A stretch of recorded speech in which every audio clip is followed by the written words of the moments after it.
Hello friends, আশা করি সবাই ভালো আছো আর ভালো থাকো, সুস্থ থাকো, এটাই প্রার্থনা করি। তবে যে যেখান থেকে এই মুহূর্তে আমার ভিডিওটি দেখতেছো সবাইকে নমস্কার। এখানে আমি এখন বানাবো আমের আচার। দেখতেই পেলে আধা কাঁচা আম পাকাটা আমি ডিপ ফ্রিজে রেখে দিয়েছিলাম কেটে এভাবে। আর এখানে আমি পাঁচফোড়নটা ভেজে নিচ্ছি। আমি পাঁচফোড়নের ভিতরে দিয়েছি জিরা, মৌরি, মেথি, কালিজিরা আর গোটা শুকনো মরিচ দিয়ে ভেজে নামিয়ে নিলাম। এটা মিক্সচারে গুঁড়া করে নেব। আর চুলার পরিমাণ মতো আমি এটা সাদা তেল দিয়ে বানিয়ে নিচ্ছি। তবে সর্ষের তেল দিয়ে আচার বানালে আচারটা খুবই সুন্দর হয়।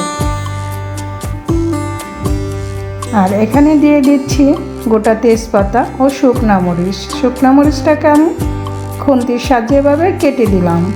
আর গোটা পাঁচফোড়ন দিয়ে এখন এটাকে হালকা ভেজে নেব। এই নিরামিষ আমের আচার খেতে খুবই সুস্বাদু আর বানানোটাও খুবই সহজ। তাই তো আমার সাথেই থাকো আর সঙ্গেই থাকো।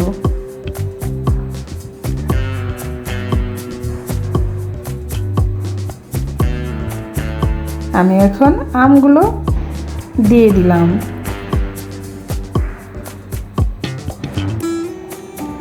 আমের সিজন নেই, তবু আমের আচার এভাবে আমার মতো ডিপ ফ্রিজে কেটে রেখে দিতে পারো। যখন আমের সিজন থাকবে তখন এভাবে কেটে ডিপ ফ্রিজে রেখে দিলে পরে এভাবে আমার মতো বানিয়ে নিতে পারবে।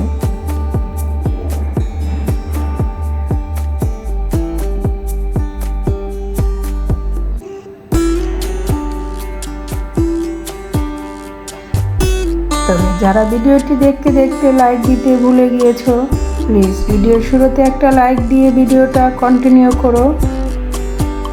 আশা করি তোমাদের ভালোই লাগবে।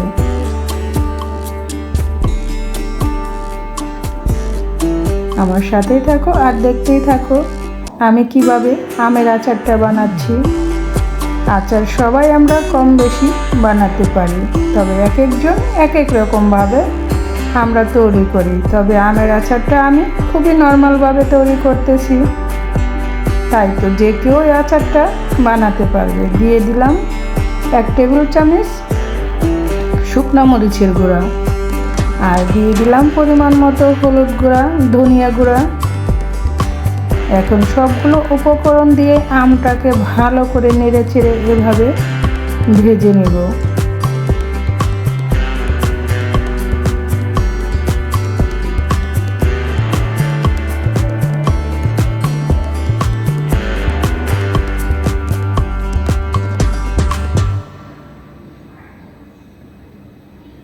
এই আচারটা বানানো খুবই সহজ।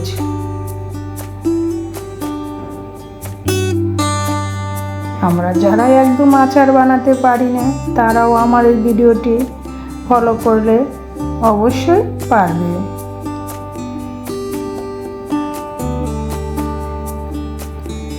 কষানো হয়ে গেলে আমি দিয়ে দিচ্ছি চিনি। আমি একটু মিষ্টি করে আচারটা বানাবো, তাই তো একটু চিনির পরিমাণ বেশি দিচ্ছি।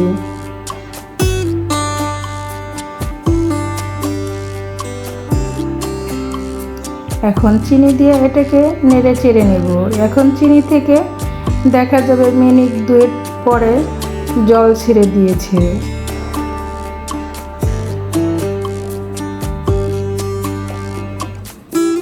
তবে কড়াইয়ের নিচে থেকে লাড়তে হবে যাতে নিচে লেগে না যায়।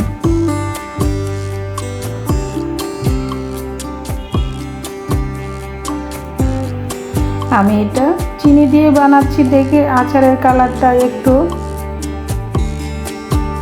হালকা আসবে। তবে এটা আখের গুড় দিয়ে আমের আচার করলে খেতে আরও বেশি সুস্বাদু হয়।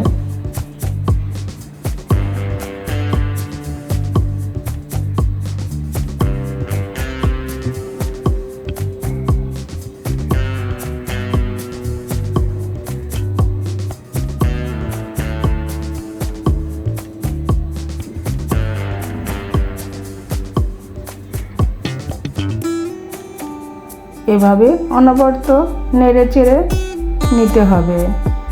দেখতেই পাচ্ছ বন্ধুরা, আমটা সিদ্ধ হয়ে গিয়েছে এখন এবং গলেও গিয়েছে।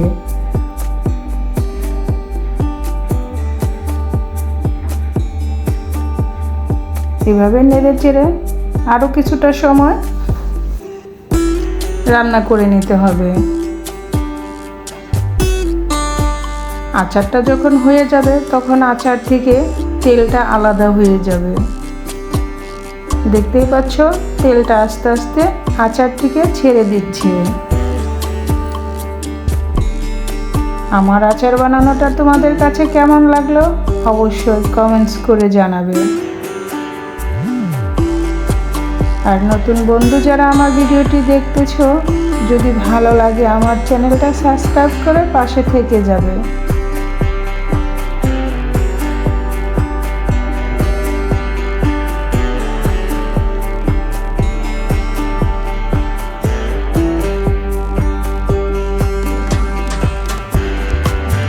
আমি এখানে যে ভাজা মশলা ভেজে রেখেছিলাম সেটা মিক্সচারে মিক্সড করে আমি দিয়ে দিয়েছি।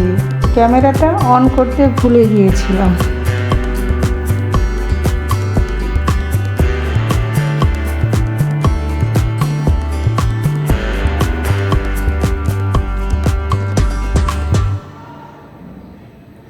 এই যে আমি গুঁড়াটা দেখিয়ে দিলাম, কিন্তু যখন দিয়েছি ক্যামেরাটা অন করতে ভুলে গিয়েছিলাম।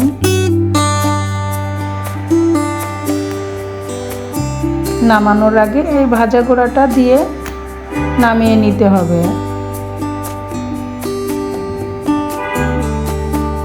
এবং সুন্দর একটা ফ্লেভার আসবে। আচারটা হয়ে গিয়েছে।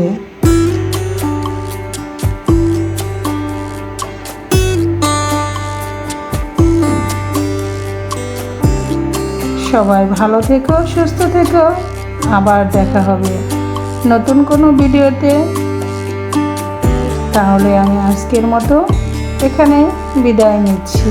টাটা।